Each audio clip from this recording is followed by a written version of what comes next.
Lord of God. Kapag ang buhay natin ay nakaangkla sa salita po ng Panginoon. Dumugin nyo na habang may mga mura pang pabango dito. Yan. Solid yan.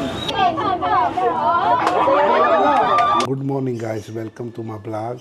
Ngayong araw punta tayo guys na tindahan na tropa ko. Kasi may bago na tindahan siya, tapos may opening ngayon. So let's go. Yo, what's up? Yo, shout out to you. Desi Pinoy Vibes.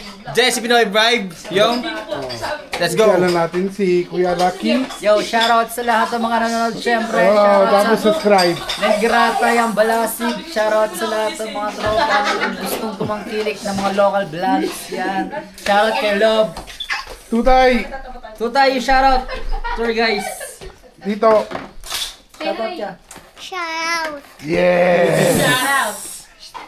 So yun nga, pupunta po tayo ngayon sa opening ng Relos ni Kuya Mark.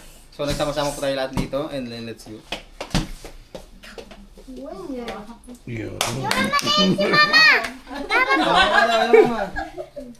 Ako nakikita ka. Let's go far! Come here! Yeah! So finally guys, Yan, nandito na kami sa relo ni Kuya Mark. Yan, shoutout nga pala sa pag-o-opening dito. Yan, napaka-angas guys. Dumugin nyo na habang may mga mura pang pabango dito. Yan, solid yan. tapos sabi mo sila sana yung iba franchisee natin. Sabay pag-ray yan, meron tayo dyan sa lugar namin sa Antipolo City. Siyempre, dumugin nyo na rin yan. Hindi kami open bukas kasi day off namin eh.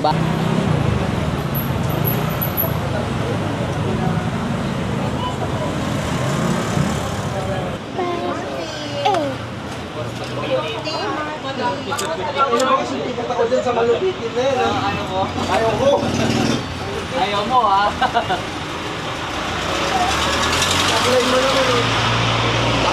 Ayaw mo ha.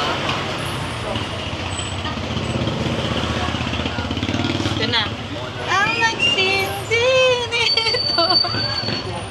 Walang iba, kundi ikaw. Madali bibigay si Father.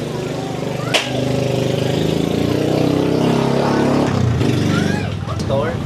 So nandito tayo para sama-sama natin tunghayan ang ipag-pray natin, but before that I will read some verse in the Bible para po tayo and I will give short message lang. Dito po sa Matthew 7 verse 24, basahin ko lang po ito. Kaya't ang bawat nakikinig at nagsasagawa ng mga salita kong ito ay may tutulad sa isang taong matalino na nagtayo ng kanyang bahay na ang pundasyon ay bato. Umulan ng malakas, bumaha at binayo ng malakas na hangin ang bahay na iyon, ngunit hindi nagiba sapagkat natayo iyon sa bato.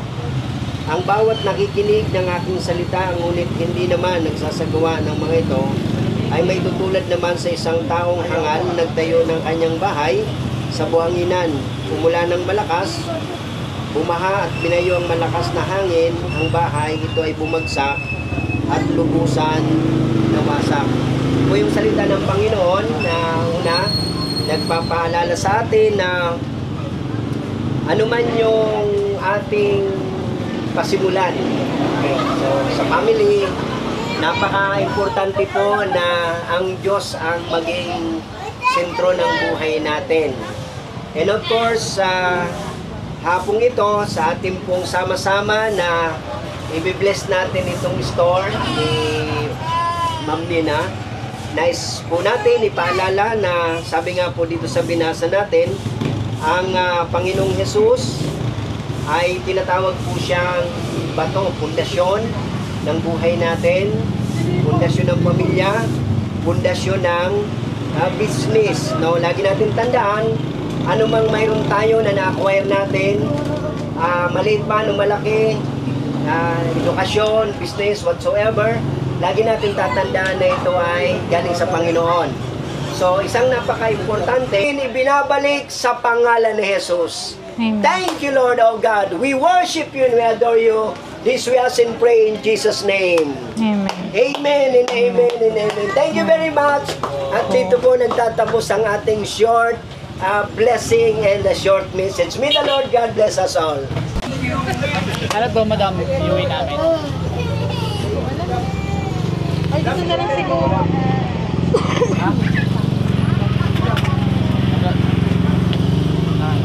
Gusto mo bang iuwi? Para matikman nila yung siomay. Wait lang po ako. Matikman nila yung siomay. Ano na, te?